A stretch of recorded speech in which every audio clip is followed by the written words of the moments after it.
prosseguir aqui na nossa sala do templo, a gente tem visto o Evangelho de João. Por isso eu quero convidar você. Vamos abrir a Bíblia no Evangelho de João, capítulo 2. Vamos ver o finalzinho aqui desse capítulo, dos versos 23 ao 25.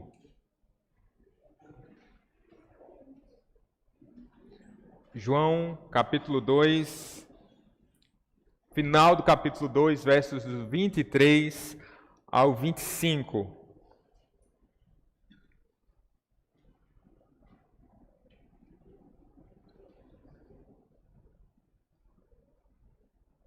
Vamos ler juntos, meus irmãos, essa passagem, somente esses 3 versículos.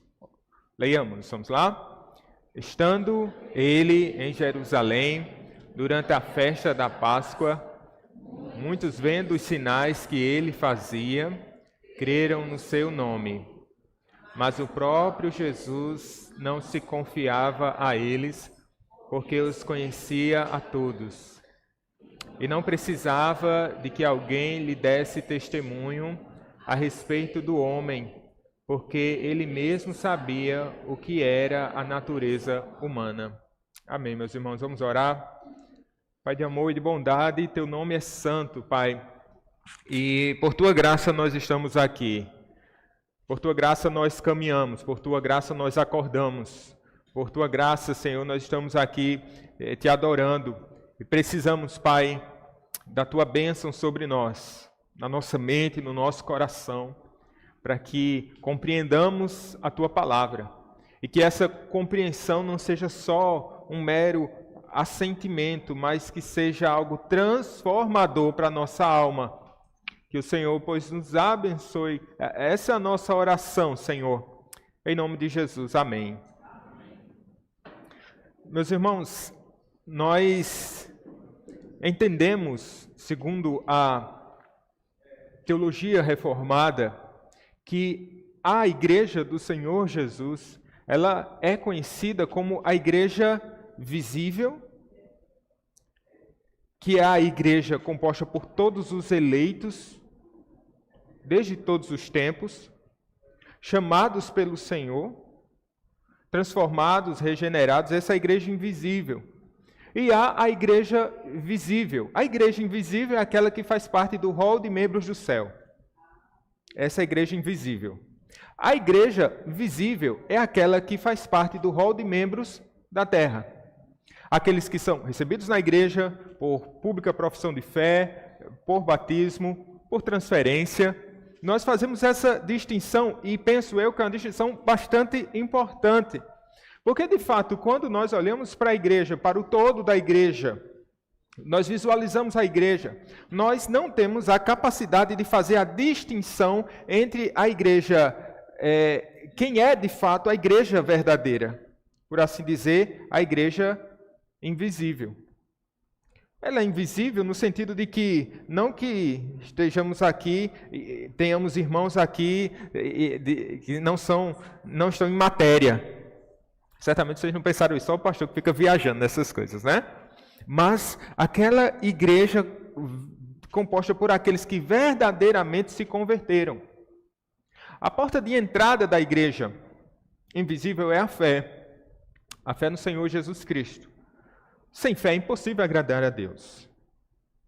Essa é a fé. O Evangelho de João, ele tem um propósito muito precioso, que ele vai discorrer durante todo o seu Evangelho, mas que ele lá no final desse escrito joanino, ele vai dizer de maneira contundente, Evangelho de João, no capítulo 20, no versículo número 30, que diz assim: na verdade, Jesus fez diante dos discípulos muitos outros sinais que não estão escritos neste livro. Estes, porém, foram registrados para que creiais que Jesus é o Cristo, o Filho de Deus, e para que, crendo, tenhais vida em seu nome. Para que creiais. E crendo no Senhor Jesus, tenham vida em seu nome. Essa é a fé verdadeira, a fé que nos leva aos pés do Senhor Jesus Cristo. Ora, na Escritura nós encontramos de fato a fé verdadeira, a fé autêntica. Por exemplo, na história do centurião, há ali alguém que não era israelita, mas nele foi encontrada a verdadeira fé. E Jesus vai reconhecer isso. Ora, nós também temos a fé verdadeira, porém pequena.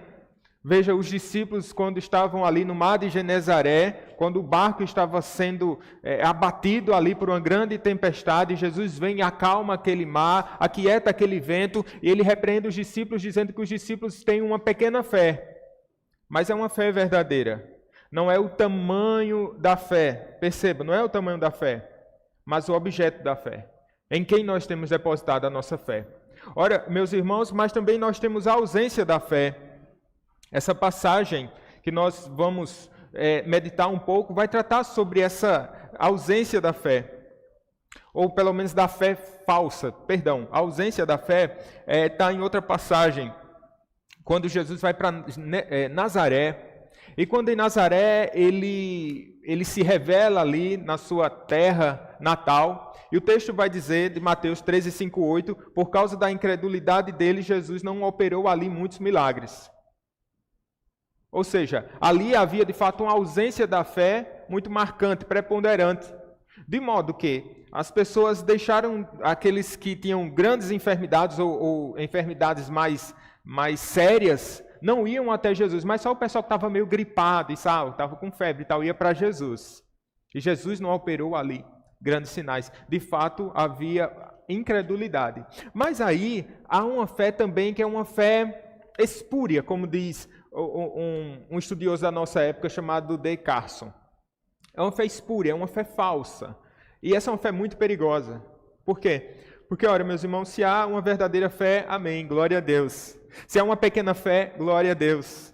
Se há uma fé ainda inexistente, pode haver uma possibilidade de que haja uma verdadeira fé. Mas a fé espúria, a fé falsa, é aquela de pessoas que são não convertidas, mas convencidas. E esse tem sido um grande problema, terrível. Aquelas pessoas que nunca conheceram o Senhor Jesus, mas elas vivem uma profissão de fé marginalizada. Elas nunca conheceram o Senhor, mas pensam que são convertidas. Veja, nesse texto a gente vai olhar o que Jesus fala sobre a fé de alguns que viram em Jerusalém os seus grandes sinais. Veja que é uma das marcas de João, sinais. E ali, durante o Evangelho de João, do capítulo 1 ao capítulo 11, vai ser registrado ali 7 sinais. Qual o propósito dos sinais? Mostrar a divindade do Filho de Deus. E também apontando para o Filho de Deus, que é o Redentor, que as pessoas possam ou pudessem se voltar para Ele, em fé verdadeira, genuína. Meus irmãos, um primeiro ponto aqui que eu quero mostrar para vocês é sobre justamente isso, uma fé meramente superficial. Uma fé meramente superficial. E depois nós vamos ver que Jesus Cristo é aquele que julga verdadeiramente a nossa fé. Que fé superficial? Essa que nós estamos falando. O verso 23, olhe novamente para o texto bíblico, diz assim: estando ele em Jerusalém, ele quem? É o próprio Senhor Jesus, que por ocasião da festa da Páscoa tinha saído lá de Caná da Galileia, lembra daquela festa de casamento? Ali ele começa a operar seus sinais, ali é um sinal não público, mas semipúblico, porque ele está numa festa de casamento, e vocês sabem, festa de casamento não é todo mundo que entra, mas tem um número assim interessante de pessoas. Ele está em Caná da Galileia, ele opera, transforma a água em vinho. Depois ele segue para Jerusalém por ocasião da festa da Páscoa, e ali entra no templo, e ali ele purifica o templo, expulsando aqueles cambistas. Ele arruma até um chicote ali. O Deus misericordioso revelado na festa de casamento, que tem poder sobre a matéria. Ele se revela como Deus justo e zeloso pelo templo, e mostrando ali que ele mesmo, ele vem substituir o templo. Ele é o verdadeiro templo, o último templo, digamos assim, o perfeito templo do Senhor. em consonância com o que diz Malaquias no capítulo 3, que o anjo da aliança ele vai ao templo e ele vai purificar o templo. E Jesus entra no templo e ele purifica o templo. E lá em Malaquias vai dizer que ele vai purificar a oferta dos levitas, a adoração, por assim dizer. Então ele vai purificar a sua igreja. Pois bem, ele está aqui inserido nesse contexto. Quando ele entra, ainda permanece ali, a festa da Páscoa durava 7 dias, ele continua ali. E o que é que ele está fazendo? Trabalhando. Jesus ele não parou de trabalhar, e ele trabalha até hoje. Como sacerdote por excelência, nesse exato momento, Jesus está intercedendo pela sua igreja. Ele não para de trabalhar. E ele, durante aqueles dias em Jerusalém, estava fazendo sinais, como João vai nos revelar aqui. Sinais visíveis, obviamente. Esses sinais, como eu disse para vocês, ele tinha um propósito de mostrar a divindade do Senhor Jesus como o eu sou, né? Lembrando da consciência cristã, o eu sou. E ele opera e faz muitos sinais ali. Como João mesmo disse que Jesus fez ali, operou muitos outros sinais que não foram escritos neste livro. Gente, essa passagem é interessante porque ela, no que tange a fé, é uma espécie de sanduíche. Por quê? Veja, ele está saindo dessa passagem da purificação do templo, e no versículo 22, olha o que diz. Quando, pois, Jesus ressuscitou dentre os mortos, lembraram-se os seus discípulos de que ele dissera isto, e, olha o termo aí do verso 22, e creram na Escritura e na palavra de Jesus, ou seja, e creram. Aqui há uma evidência de quê? De uma fé genuína, de uma fé verdadeira. Os discípulos que já criam, continuavam a crer de maneira mais profunda na obra do Senhor Jesus Cristo. Mas depois dessa passagem, a gente percebe que no capítulo 3, a gente vai ter um encontro de Jesus com Nicodemos, maioral dos publicanos. E nesse encontro, o propósito de Jesus é despertar em Nicodemos a fé verdadeira. Veja, é uma fé já existente e uma fé incipiente com Nicodemos. No meio dessas duas passagens há uma fé espúria. Dessa forma, nós entendemos que a igreja está inserida nesse meio, não é verdade? Quando eu estou falando aqui de uma igreja que é visível, é a igreja composta por todos aqueles que, de maneira pública, dizem assim, Jesus, ele é o Senhor. Veja que essa é uma confissão muito forte, né? Romanos vai dizer que essa é a confissão verdadeira, mas às vezes só alguma coisa verbalizada. Mas,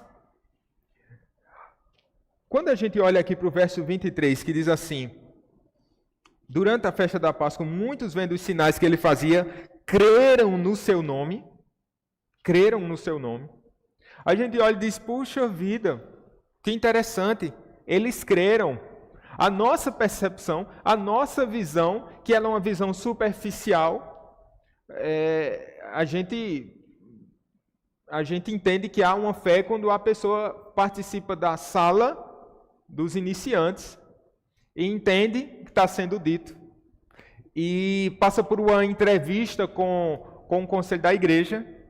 E através dessa avaliação, obviamente, essa avaliação também ela tem um caráter não somente intelectual, mas moral também. Obviamente, se a pessoa viveu uma vida desmantelada, meu filho, não dá certo não. Você conheceu Jesus não. Você ouviu falar, mas você não o conhece. Mas, de fato, essas evidências elas são ainda superficiais, não é verdade? Porque nós não conhecemos o coração. É certo que nós temos esse zelo, né? Quando nós estamos preparando alguém para o batismo ou para ser recebida como membro da igreja, a gente tem todo um zelo para quê? Para com a igreja do Senhor Jesus Cristo, para que essa pessoa, de fato, ela participe da igreja demonstrando sinais verdadeiros de salvação, de regeneração, e também com um zelo e um cuidado para com a vida do próprio indivíduo. Às vezes ele pode estar, né, ele pode ter tido um assentimento, ele pode ter ouvido falar, mas ainda não ter tido um verdadeiro encontro com o Senhor Jesus. Mas nós podemos errar. Eu ainda não participei de nenhuma entrevista, os presbíteros podem ajudar aí na vida ministerial de vocês, numa entrevista cujo o entrevistado ou como é que se chama? Aquele que está sendo preparado para o batismo.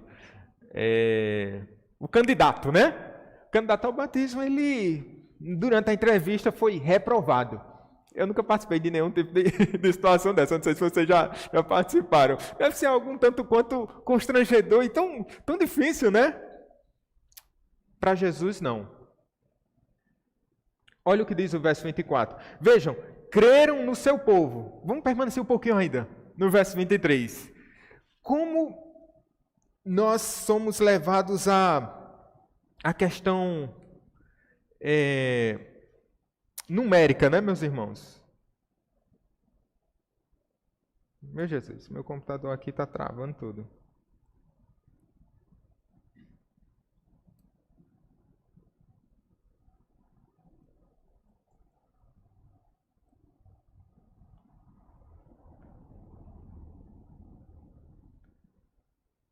Mas veja, meus irmãos, como nós somos levados pela questão numérica, não é verdade?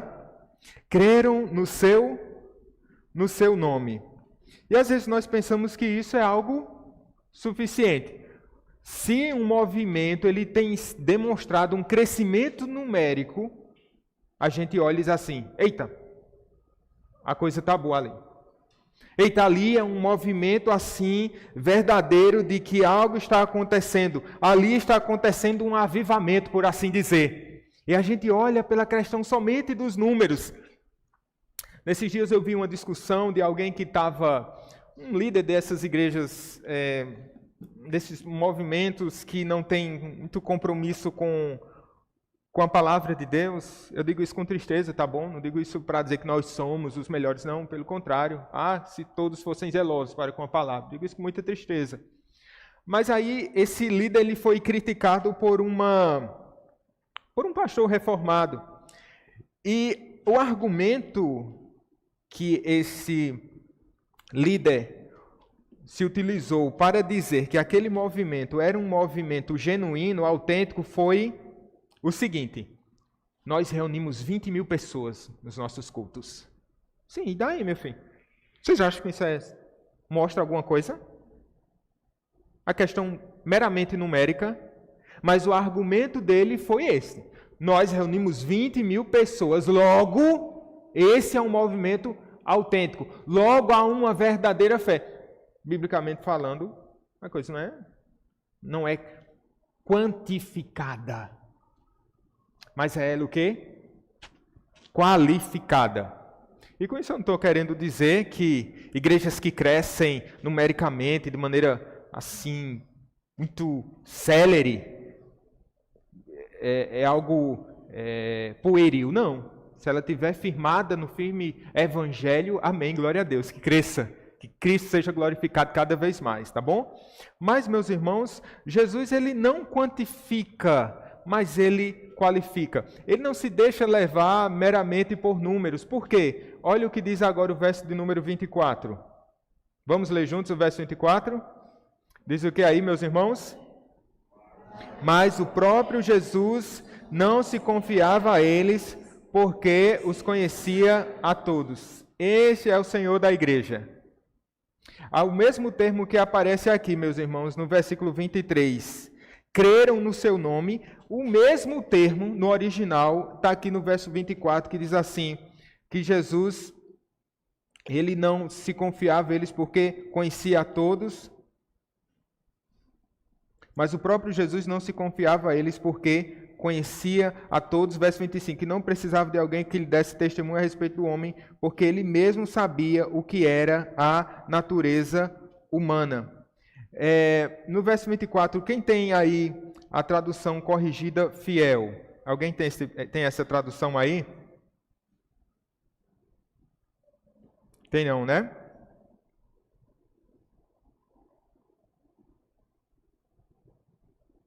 Ela fica mais clara nessa tradução.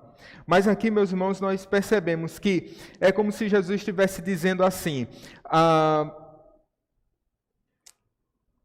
eles creram, mas Jesus não creu na crença deles.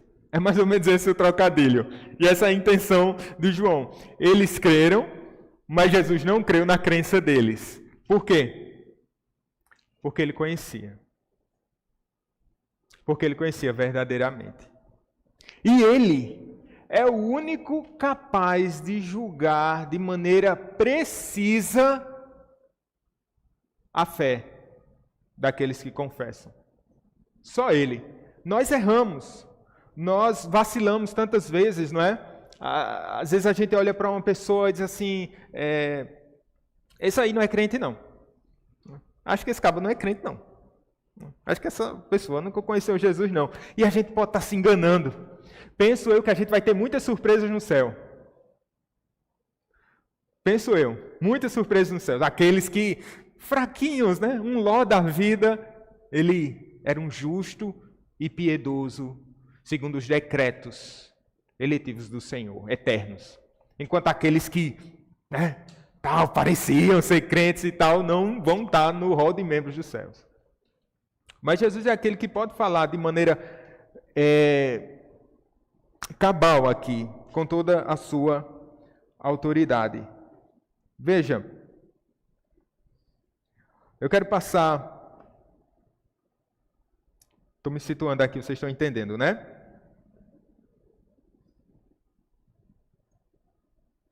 Jesus, no capítulo 6 do próprio Evangelho de João, ele vai dizer que, no versículo 26, em verdade vos digo, vós me procurais não porque vistes sinais, mas porque comestes dos pães e vos saciastes. Me reencontrei aqui, glória a Deus. Evangelho de João, capítulo 6, pessoas estavam indo ter com Jesus, mas eles estavam indo somente por causa do bucho. Não por causa de Jesus. Eles estavam indo por interesses escusos, alheios.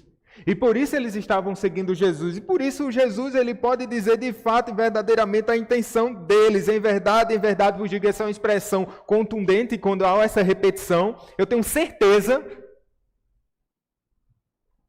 Está tudo bem? Não, eu consegui aqui.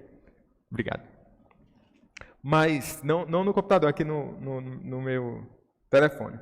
Ele é o único que pode dizer isso. Vós me procurais não porque vistes sinais, mas porque comestes dos pães e vos saciastes. Há muita gente que crê em Jesus, mas somente como operador de milagres. Crê que ele veio da parte de Deus ou qualquer coisa do tipo, mas não pelo motivo certo. Quando trabalhamos com ação social na igreja, é algo muito precioso. Ontem tivemos uma ação social aqui na igreja, né, promovida pela SAF. É algo muito importante e precioso também isso. Mas nós temos um cuidado quando nós fazemos distribuição de itens, de cestas básicas ou qualquer coisa do tipo, porque as pessoas elas são atraídas por aquilo que pode lhes dar algum tipo de vantagem. Muitas congregações de trabalho sofrem porque no início do seu trabalho há essa prática de que, e geralmente em lugares mais pobres, né, comunidades mais carentes, e se começa um trabalho e se distribui cestas básicas e o pessoal vem, enche-se a igreja. É rápido, é fácil encher a igreja, viu? Se a gente for pragmático, a gente tem uns segredos, viu? Não nos utilizamos desses artifícios. Mas quando cessa a distribuição de cestas básicas, aí peço, cadê o povo, meu Deus? Eu passei por isso lá em Fagundes. O Buqueirão deve ter passado por essa dificuldade. E tantas, né? Por quê? Porque nós somos facilmente atraídos por aquilo que pode nos oferecer algum tipo de vantagem. Não estou dizendo que essa prática é condenável e errada, mas ela deve ser feita com muita sabedoria. Tá bom? Quanto aos sinais, os sinais eles são importantes porque Deus se utiliza muitas vezes de sinais para trazer pessoas para a verdadeira fé. Calvino vai falar um pouco sobre isso, mas os sinais, eles não são um fim em si mesmo. Falei para vocês de Nicodemos, no capítulo 3, a gente vai ver Jesus chegando ali sem nenhum sinal, mas só pela palavra. Ele vai falar da serpente que foi erguida lá no deserto, pela palavra. Ele vai persuadir Nicodemos, não por meio de sinais. Veja, Deus soberanamente pode se utilizar de sinais, mas nem sempre. O que ele usa de maneira majoritária e preponderante é o seu Espírito e a sua palavra. Porque sem a ação do Espírito Santo é impossível haver o entendimento da palavra, entendimento da Escritura. É isso que ele faz. Mas vejam, meus irmãos, deixa eu passar para um segundo momento aqui. A pergunta. Nós vamos tentar responder uma pergunta nesse segundo momento.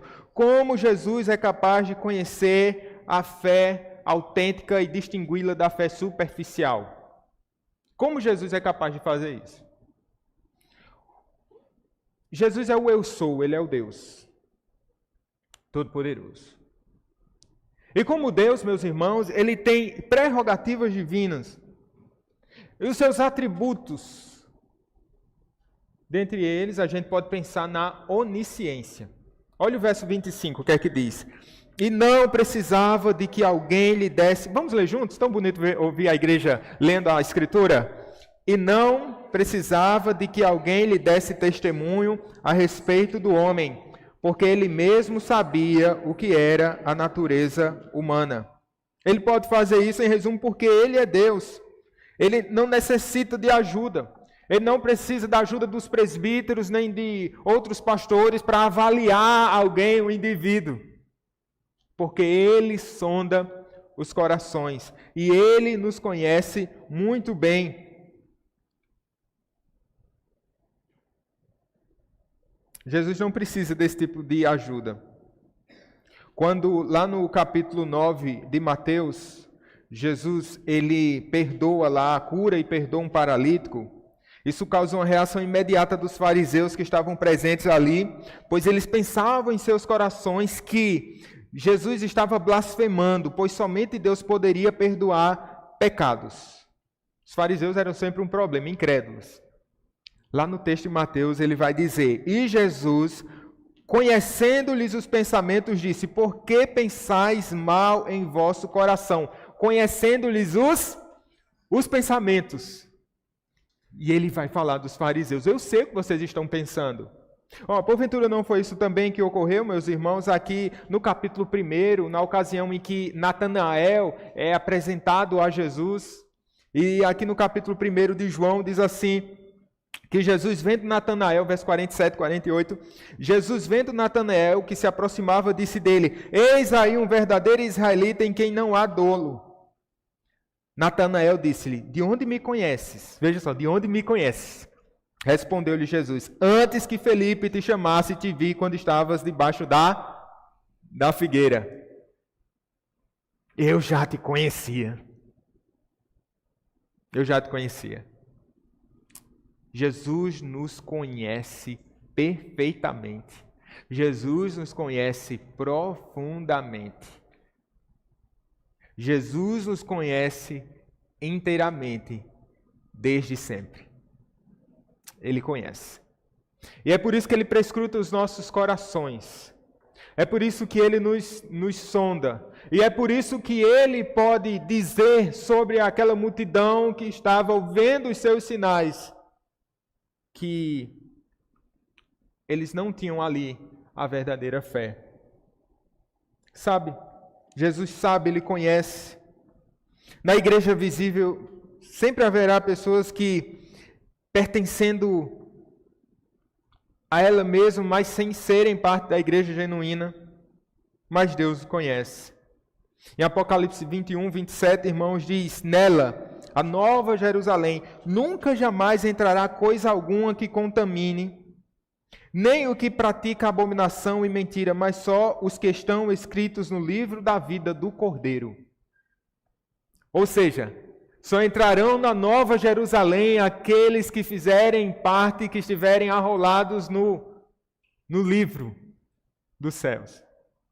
no rol de membros dos céus. Mas Apocalipse 20:15 diz: e aquele que não foi encontrado escrito no livro da vida foi lançado no lago de fogo.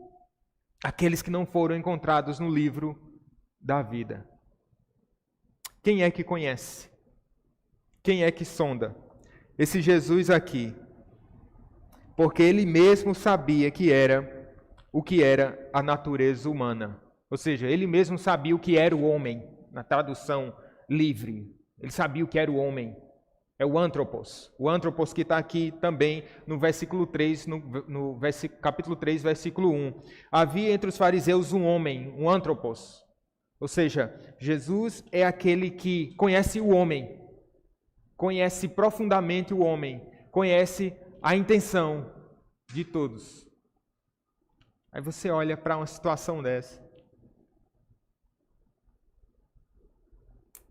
e você pode ficar até assustado, né? Meu Deus, se ele me conhece, estou perdido. Estou perdido. Isaías disse isso, não foi? Estou perdido. Quando ele entrou na presença do Deus que é santo, santo e santo. Ele disse, eu estou perdido. Eu não tenho como escapar desse Deus. Ele me conhece totalmente. Talvez sua esposa diga que você é uma pessoa boa. Talvez seu marido diga que você é uma pessoa boa. Talvez a sua mãe lhe elogie. Talvez o seu patrão diga que você é um bom cooperador. Talvez o seu vizinho olhe para você assim, com um olhar de muito reconhecimento. E Deus, quando Ele olha para nós, mas calma, calma, calma. Não se turbe o vosso coração. Romanos 5,8 diz que Deus, Ele, já nos conhecendo, Ele nos amou de tal modo que Ele mandou Jesus para morrer pelos nossos pecados quando nós ainda éramos pecadores. Ou seja, é misericórdia, é graça de Deus. Porque, mesmo conhecendo os nossos corações, Ele se entregou por nós. Talvez até alguém tenha coragem de se entregar por alguém que é bom, como o João vai dizer, né? O apóstolo João. Se alguém for bom, talvez até a gente se entregue. Mas por pessoas más. Cristo fez isso. Porque Ele faz isso pela sua igreja. Por aqueles que se aproximam dEle pela fé e reconhecem nele um Salvador único e excelente e suficiente. Meus irmãos, Jesus conhece os que são seus. 2 Timóteo 2,19 diz: o firme fundamento de Deus permanece, tendo este selo: o Senhor conhece os que lhe pertencem. Agora você não precisa ficar esperando o último dia para vocês lembram daquela lista de aprovados no vestibular? Hoje não tem muita emoção não. Você entra no site, aí o site vai ficar bugado lá, né? Você vai esperar voltar e tal. Aí fica você e sua mãe ou alguém esperando e tal. Passei! Mas antigamente ficava aquela lista, né? Nas escolas, né? No jornal. Eita! Mas nas escolas era interessante, isso, Larissa. Ficava lá aquela lista, aí ficava todo mundo se colocando na parede assim, procurando o seu nome. Aí Edson, Efraim, não sei o que lá, Eric com C, Eric com K, Érico, um bocado de Érico Veríssimo, Érico não sei de que lá, tal, aí depois Érico. Meu Deus, e aquela alegria, aquela festa, né? Meu nome está aí.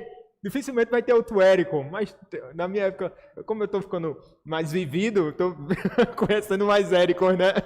Mais vivido, tá bom? Mas você não precisa esperar o último dia para olhar aquela lista assim, na porta da Nova Jerusalém. Quantas Danielas, hein? Meu Jesus. Érica, Clênia. Olá, sim. Filho, a sua fé em Cristo Jesus somente, não por obras, mas pela graça, o seu nome está no livro da vida. Não, vocês não entenderam não. O seu nome está escrito no livro da vida. Tantas pessoas ansiosamente esperam que o seu nome saia na lista de aprovados de um concurso tal. E ficam ansiosos por isso ou por aquilo. No edital, para ser logo nomeado. O seu nome, querido, está escrito no livro da vida.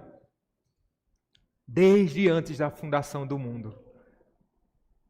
Pela graça, sois salvos, mediante a fé. Isso não vem de vós, é dom de Deus. Essa fé autêntica, essa fé verdadeira. Mas deixe-me dizer para você, falar para você que talvez esteja vivendo uma fé superficial, intelectual, um assentimento somente. Depois de tudo, querido, que você tem ouvido da parte de Deus, não é hora de você se entregar totalmente. A verdadeira fé e confiar somente em Cristo. Meu querido, não se iluda com apenas um discurso religioso. Vocês lembram de uma música de Diante do Trono?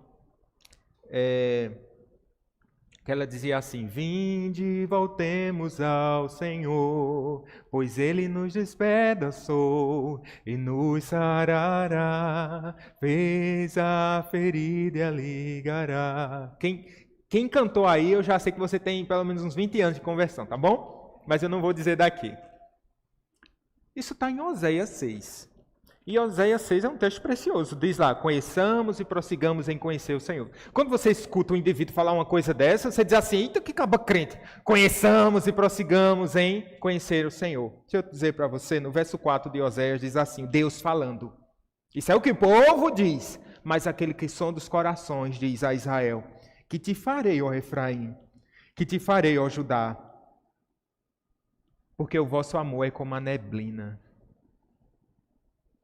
como a nuvem da manhã e como o orvalho da madrugada, que cedo passa. O que é que eu faço com vocês? O amor de vocês é pueril. E eu conheço o coração de vocês. Meus irmãos, que Cristo opere salvação no seu coração.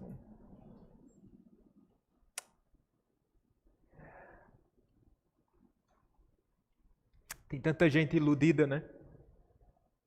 Convencida. Nunca conheceu Jesus. Que pena. Que pena. Nunca viram a face do Deus vivo.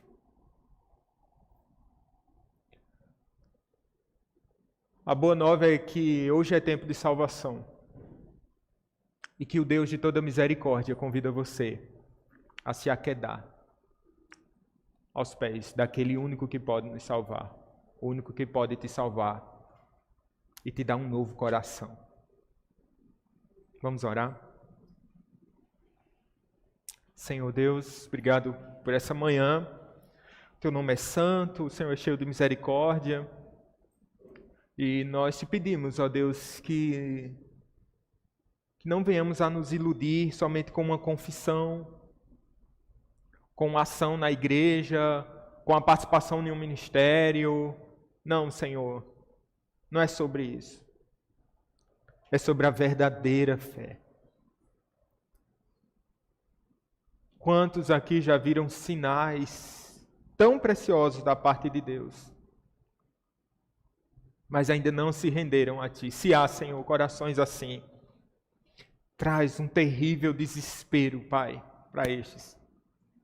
Mas que esse desespero não seja acompanhado, Senhor, por Tua graça. Que essa consciência, Pai, que só o Senhor Jesus pode nos dar, ela é para o nosso bem. é para que nos voltemos de todo o coração ao nosso Deus.